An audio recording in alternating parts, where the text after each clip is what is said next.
Welcome back to Kamikaze Overdrive NFL predictions for week number 9. And oh, how sweet it is. I finally get a record above 500 for the first time in 5 weeks. I went 8-5 last week, pushing my overall record to 43, 56, and 2. I was 8-3 sitting going into the Sunday nighter. I hope to split the 2 late games to finish 9-4. I didn't, so it dropped me to 8-5, but I'm more than happy to take 8-5. And hopefully I'll build upon that. Winning percentage standings, Chris Schultz from TSN.ca had a good week. He's up to 402, but still in third. I remain in second at 426, and Pete Prisco of Sportsline.com sitting very in a small amount ahead of me at 427 in first place. SportsInteraction.com, my videos are affiliated with SportsInteraction.com. Please check out the link below in the description to get your free money when you deposit and do some betting there.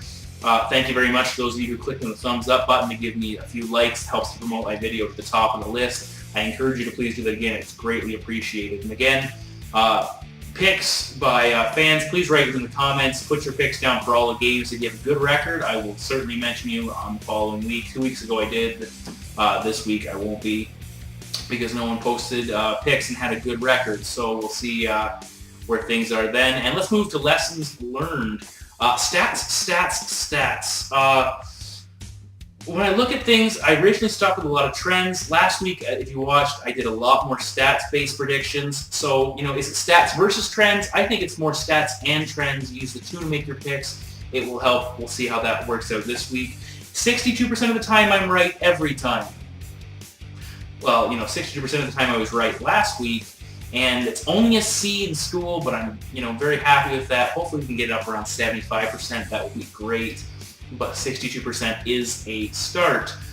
Who in the world would have thought that Buffalo was going to play Kansas City as well as they did? Buffalo back-to-back road games. They are the worst team against the run in the league. Kansas City, the best rushing team in the league, and the game goes to overtime. So who would have predicted that? And same thing, Green Bay banged up and on the road against the Jets, a healthy team at home coming off the bye, and Green Bay shuts them out 9-0.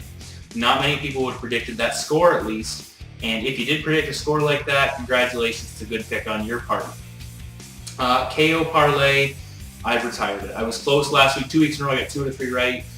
Pittsburgh cost me. So what I've changed KO parlay, if you notice above, is I've changed it to the KO lockdown. I'm going to give you 2 or 3 picks a week that I think are locks for wins. I'll see how my record turns out there. The parlay 0-5 minus $250 at $50 a bet. I'm willing to admit defeat. I am here, so I'm retiring the KO parlay checker, so we'll go with that. 2 in a row. I got Jacksonville right again last week. I picked Kansas City 2 weeks ago to take them out. They did. This week I took Jacksonville over Dallas. They did. Now they're on the bye, so it's bye-bye Jacksonville for at least one more week. 3 in a row, non-wrong, we'll call it, picks. Again, with the Jacksonville Jaguars. We'll see how I can do in week number 10. And without further ado, it's week number 9. It's time for the picks. We're going to kick it off with Minnesota at home against Arizona. Minnesota's a 9-point favorite. Brett Favre, yes. Brett Favre, no. I don't know. I haven't heard either way yet. I'm going to go with the Vikings at home. And a lot of people are jumping on the Cardinals. I'm going to take the Vikings. The Cardinals this year are getting almost 400 total yards of offense when they go on the road. They're 1-3 on the road this year, and they've lost by an average of 20 points. They are 3-1 against the spread in the last 4 meetings against Minnesota. Those 3 wins came at home, so we'll see how they do on the road here. And Minnesota, their defense has played well when they're in their own barn. They've only given up 15 points, while Arizona is only scoring roughly 11 points on the road. So I'm going to take the Vikings to win this one by better than 10 points. Next, we had the Toronto, the Rogers Centers. The Buffalo Bills will be the quote-unquote home team against the Chicago Bears. The Bears, 3-point favorites on the road. Now, one thing, Buffalo's done fairly well against the spread this year, despite being 0-7 overall, but they're 0-3 when spreads are less than 5.5, and this game falls into that category. And one thing, Buffalo's averaging about 30 points against this year. Chicago's averaging 16. Chicago's coming off the bye. They've been watching the Bills play their last 2 overtime games, because this is technically 3 games in a row on the road for the Bills. 2 road games, now they have to Toronto be the home team. So that's a tough stretch for them. And like I said, Chicago's been watching them. They've played 2 tough games, gone to overtime. I don't think the Bears underestimate them. I think they come out and they win this game by at least a touchdown. So I'll take the Bears coming off the bye here. Baltimore at home against the Ravens. Baltimore 5.5-point home favorites. I'm going to take the Ravens on the road, the Dolphins on the road. Dolphins are playing back-to-back road games. Baltimore's coming off a bye, so that would go against my pick. But I'm looking at it this way. Miami's D on the road has been very stingy against the run. And in the last 5 games overall, they've given up under 100 yards of rushing offense. And when Baltimore's limited to under 100 yards of rushing, the games are always tight. So that would help them keep it within 5. I think the Dolphins will do that. I don't know if they'll win this game outright, but I really see Miami this being a very tough physical game for both teams. I hate to see Miami making the field goal at the end, so take the Dolphins in this one. Now we head to Cleveland. Cleveland's at home against the New England Patriots.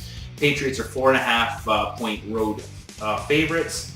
Again, this year, Cleveland's only scored approximately 16 points a game at home, which is not enough to compete against New England. New England's 4-0 against the spread in their last 4 meetings against the Browns, and Cleveland's struggling against the run. And New England's run's only been so good this year, but when the run starts working, and if it does get going against Cleveland, that'll make Tom Brady in the passing game that much better. So I expect New England to put big points up. And Cleveland, this is one of those games they will look more like the Browns of old than maybe a team on the rise. So take the Patriots in this one. Now we head to Carolina. Divisional matchup against the New Orleans Saints. Second time these teams have met this year.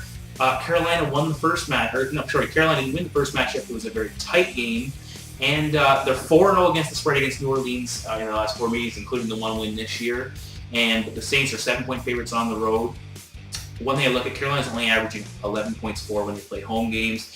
And New Orleans is getting almost 400 yards of total offense over their last 3 games. They're also doing that over the year on the road, so I think they're going to put up a lot of points. Reggie Bush, again, could be back. It's a big win against Pittsburgh. Now they're going to get fired up for divisional games. They continue to fight with Atlanta for the division.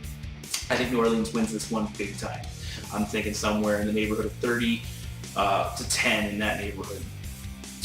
Detroit Lions at home against the New York Jets. I'm taking Detroit for 4.5 point dogs at home. Tough one here. I expect the Jets to come out and put up a good game, seeing as they got shut out. Ryan's going to put them through a heck of a week this week, because you get shut out in the NFL, that's not a good sign, especially when your defense holds your opponents to 9 points. You should win that game, but they didn't. Detroit, though, 3-0 against the spread at home, so that's good. They're a better team than a lot of people give them credit for in their last 3 games at home, 37, 44, and 32 points respectively. So that's good on Detroit's part. And the Jets have only averaged 18 points over the last 3 games. That number's skewed by the fact they got shut out last week. Detroit's averaging 34 over the last 3 games. I think this game could be a field goal. Maybe the Lions sneak one out and pick up a victory here, but definitely I'm taking Detroit to stay within 4.5 points. Up next, San Diego heading to Houston. How does San Diego continue to be a road favorite is beyond me. They're 0-4. Maybe they win this week, but until they win a game on the road, I'm not going to take them with points. So I'll take Houston as a 3-point underdog at home to win this game. Straight up, win the game. San Diego hasn't impressed me on the road. They went into St. Louis and lost. I think they go into Houston and lose as well. The Texans are an emerging team, and I think they win this one, especially after that tough loss against Indianapolis last week. They will turn it around at home. Falcons at home against Tampa Bay. The Falcons are 8-point favorites. Divisional game. This is back-to-back road games for Tampa Bay. Atlanta's coming off a bye. I think that plays into it. Tampa Bay is giving up 160 rushing yards against over their last 3 games. And Atlanta is 4-0 when their rushing yards go over 100 yards, or their total was over 100 rushing yards. So that's big. It's 4-0 against the spread too, so that's big. If that happens, that bodes well for the Falcons. And they are only giving up approximately 18 points at home, while they are scoring roughly 32 points at home. So again, that should help them cover the 8 points. Some people are jumping on Tampa Bay because it's 2-5-2 teams. I look back to the Pittsburgh-Tampa Bay Week 3 meeting when they were both 2-0. I think the records are similar, but I think the Falcons are just that much better than Tampa Bay, and they will show it this week. Seattle at home against the Giants. Seattle 7-point dogs at home, even though they're 3-0 at home.